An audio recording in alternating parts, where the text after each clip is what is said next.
네. 올해 이제 성장주들이 새롭게 4차 산업과 더불어서 코로나 이후에 언택트 때문에 막 테마를 형성할 때 반도체, IT 쪽에서는 조용히 제 자리를 지키다가 최근에 다시 성장주 쪽으로 같이 좀 편입하는 흐름도 나타나기도 했습니다. 그리고 무엇보다 비메모리에 대한 긍정적인 전망이 커지면서 여기에 대해서 관련주들의 움직임이 좀 활발해지기 시작했는데요. 하지만 내년도를 바라보는 반도체 쪽에서는 좀 더 긍정적인 전망들이 나오고 있습니다. 오늘 관련 내용 자세하게 이야기 나눠볼게요. HSL 파트너스 이형수 대표 나오셨습니다. 안녕하세요. 네, 안녕하십니까? 네. 자, 내년에 반도체 슈퍼사이클이 다시 온다? 이런 이야기도 있던데요. 어떻게 보세요?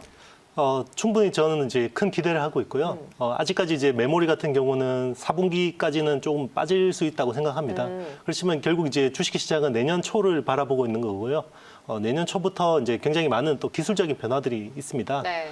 그래서 이제 그 수요나 공급적인 부분에서 또 굉장히 좋은 어떤 사이클이 맞물린 거 아닌가. 그래서 이제 우리 반도체 후방 산업에서도 굉장히 좋은 어떤 기회가 올 거라고 기대하고 있습니다. 이 포인트는 지금 메모리 반도체 쪽을 말씀하시는 거예요? 메모리도 좋을 것 같고요. 네. 시스템 반도체 쪽도 굉장히 좋을 것 같습니다. 왜냐하면 일단은 최근에 이제 서버 쪽 수요가 굉장히 좀 부진한 흐름을 보였잖아요. 왜냐하면 인텔 그 10나노 CPU가 아무래도 맞아요. 좀 적게 출시되지 못했던 측면이 있습니다. 그렇지만 이제 내년에 이제 타이거 레이크라는 새로운 이제 슈퍼핀을 적용한 어떤 그 CPU가 나오면서 뭐 만약에 예를 들면 아마존이라는 회사가 서버 IDC를 투자해야 되는데 네. 구형 CPU 가지고 투자하기는 싫잖아요. 그쵸. 그러니까 이제 새로운 이제 CPU가 나오면 그 이제 투자하려고 좀 이연시켜놨던 수요들이 뉴 사이클이 네네. 오는 거네요. 그러면 네. 이제 그 CPU가 새로운 CPU가 적용되면 거기에 또 맞물려서 메모리가 같이 들어가야 되거든요. 디램하고 낸드 플래시가 이제 같이 들어가야지 이제 컴퓨팅이 되는 거기 때문에 네.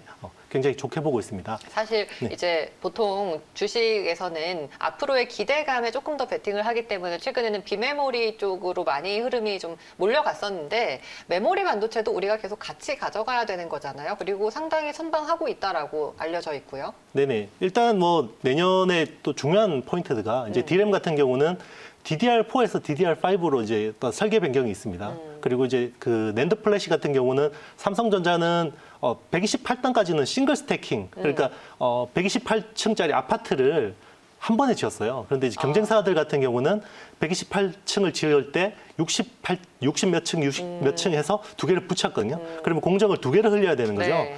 그런데 이제 삼성도 128단 이후에는 아무래도 싱글 스태킹이 좀 한계가 있습니다. 그래서 삼성도 더블 스태킹을 적용할 것 같은데 그러면 결국 어떤 공급적인 측면에서 그 좀 캐파가 좀 줄어드는 효과가 있다고 볼 수 있는 그래요? 거죠. 네. 그러면 이제 투자를 좀 더 할 수밖에 없지 않을까 네. 기대하고 있습니다.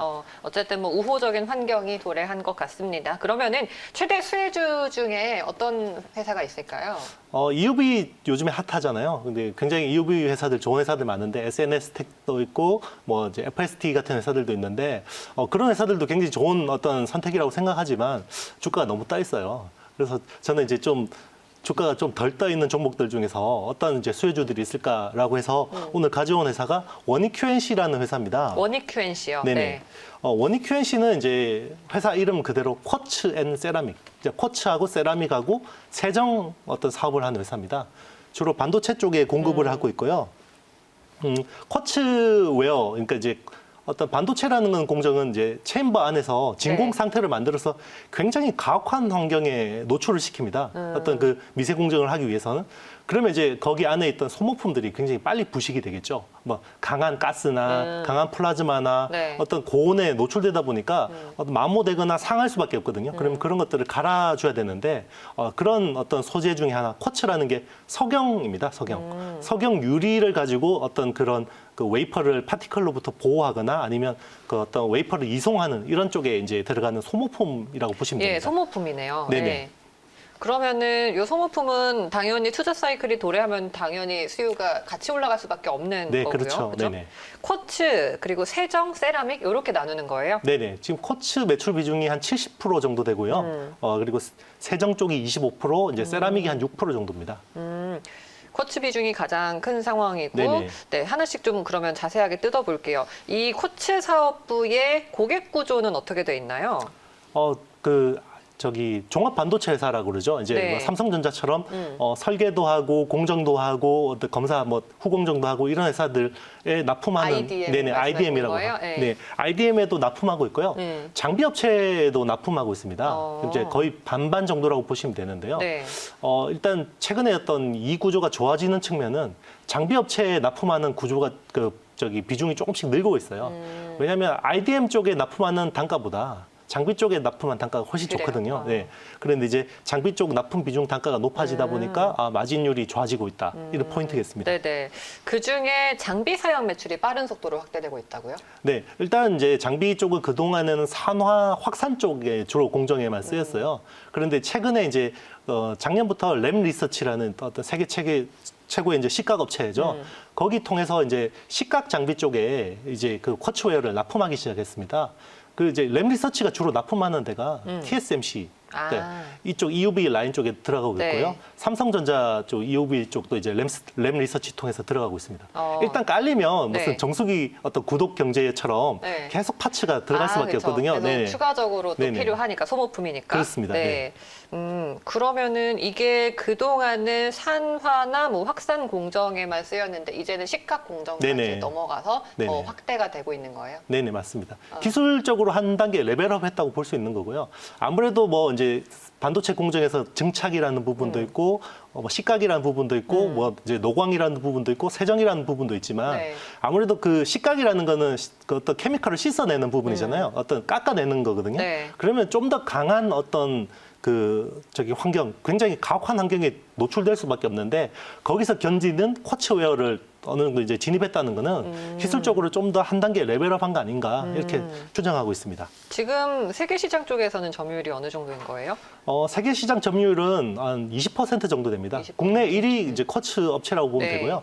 2018년 기준으로 한 독보적이네요. 한 1조 2천억 정도 시장 규모가 되는데요. 거기서 한 20% 정도 차지하고 있습니다. 이 삼성전자나 하이닉스 쪽으로는 매출이 좀 많이 잡히나요? 네, 이제 삼성전자 하이닉스 쪽도 많이 납품하고 있고요. 네. 세계 글로벌 탑 장비 업체들도 대부분 공급하고 있다고 보시면 됩니다. 그렇군요.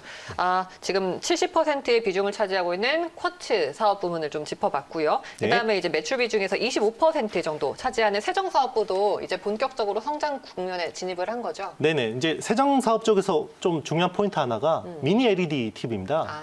네, 이제 내년부터 이제 삼성전자가 네. 한 200만 대, 300만 대 정도의 어떤 미니 LED TV를 내놓을 것으로 예상되는데요. 거기에 이제 어떤 중요 공정에서 세정을 이제 원익 QNC가 담당하게 됐고요. 어쨌든 이제 미니 LED TV가 향후 삼성전자가 좀 더 확대할 가능성이 굉장히 크거든요. 네. 그렇다 보면 거기에 이제 들어가는 어떤 세정 사업도 더 좋아질 수 있지 않을까 기대하고 있습니다. OLED TV 쪽으로도 지금 매출이 잡히고 있군요. 네네. 그런데 이 원익 QNC의 자회사 있죠. 네네. MOMQ 네네. 맞죠? 네, 영업 적자가 좀 이어지고 있다고 들었어요. 이게 잘 모르시는 분들이 보면 왜 이런 회사에다 투자를 해서 이렇게 연결로 적자를 어떤 내고 있냐. 장기적인 시각에서 네네. 네, 봤을 때 중요한 그럴까? 부분이요. 이게 원익 QNC 같은 경우는 석영을 이제 원재료를 조달하잖아요. 네. 원재료를 경쟁사한테서 조달을 했습니다. 일본 회사들이죠. 토소 뭐 이런 이제 니콘 이런 애들은 이런 업체에서 이제 조달하다 보니까 네. 작년에 아무래도 소부장 어떤 분위기도 맞아요. 있고 그러니까 원재료를 일본에서 의존하는 게 맞냐 수입 불안도 일어나고요. 네네 굉장히 불안들이 많았었거든요. 그래서 미국의 어떤 모멘티브 퍼포먼스 이제 머티리얼즈라는 회사에 어떤 쿼츠 어떤 원소재 사업부를 인수를 했습니다. 그래서 인수를 해서 MOMQ라는 조인트 벤처를 만들었고요. 그러면서 이제 이거를 수직 계열을 한 거고요. 상반기에 한 117억 정도 적자를 냈습니다. 그런데 이제 어쨌든 석영 수요가 굉장히 늘고 있기 때문에 그게 어느 정도 이제 BEP를 넘어가는 부분이 하반기에 나오지 않을까 이렇게 기대하고 있습니다. 네. 그러면은 상반기에는 이제 117억 정도 적자를 냈는데 네. 하반기에는 BEP가 그걸 좀 뛰어넘으면서 어느 네네. 정도 좀 손익분기가 그렇죠. 될 수 양이 늘다 보니까 네. 아무래도 이제 어떤 코스트가 떨어지는 그런 부분들이 있고 어떤 관리 어떤 비용들도 굉장히 네. 많이 효율화되고 있고 예. 어떻게 보면 좀 국산화의 그런 과정에서 진통을 네네. 겪은 거네요. 네, 맞습니다. 알겠습니다. 그리고 또 세 번째 6% 비중밖에 되지는 않지만 세라믹 사업 부분은 지금 현재 상황이 어떤가요? 디스플레이 쪽에 이제 납품하고 있는 것들인데요. 뭐 아직까지는 여기서 좀 뭐 구체적인 뭔가 좋은 그림들은 아직 없지만 네. 꾸준하게 어떤 이제 매출이 나오는 부분들입니다. 사실은 쿼츠라는 것도 세라믹이거든요. 네. 이제 금속하고 어떤 그런 부분을 제외하면 대부분 이제 돌에서 나오는 것들 세라믹인데 아무래도 쿼츠가 워낙 그 큰 비중이다 보니까 네. 쿼츠 앤 세라믹 이제 쿼츠를 빼서 이렇게 네. 아, 그런 네네, 거예요? 네. 아, 워낙에 이제 EUV 쪽의 핵심 부품인 쿼츠웨어에 대해서 관심은 있고 좀 좋게 보고는 있는데 사실 이제 기계다 보니까 워낙에 좀 어려운 낯선 개념이라서 네, 사실 좀 이렇게 공부하기도 굉장히 네. 좀 힘든 네, 종목이에요. 그래서 좀 네. 하나씩 뜯어서 재미도 없고, 보는 게 네, 네. 좋을 것 같았어요. 근데 이제 주가를 좀 잠깐 보면은 이제 지난 며칠 전이죠? 지난 9월 15일에 18,000원대까지 갑자기 치고 올라갔다가 지금 좀 빠지고 있는데 어떻게 보면은 앞으로의 그런 긍정적인 기대감의 가능성을 좀 봤다 이렇게 해석할 수 있을까요? 네, 저는 이제 뭐 앞으로 이제 어떤 그 좀 한 단계 점프하기 위해서 잠시 웅크리는 거라고 보고 있고요. 실적 전망이 굉장히 뭐 지금 나오는 어떤 것들이 계속 상향 전망되는 어떤 그런 움직임들이 굉장히 있습니다. 이제 실적 분위기나 이런 부분들을 크게 걱정할 부분은 없고요. 네. 결국 이게 시장이 출렁거리면서 같이 이렇게 움직이는 것들이고요. 아무래도 또 기관들이 많이 보유한 종목이다 보니까 이제 최근에 또 어떤 매물이 나오는 부분들이 기관들한테서 많이 나오고 있잖아요. 네, 그런 것들은 그냥 일시적인 어떤 그런 조정이라고 보고 있고요.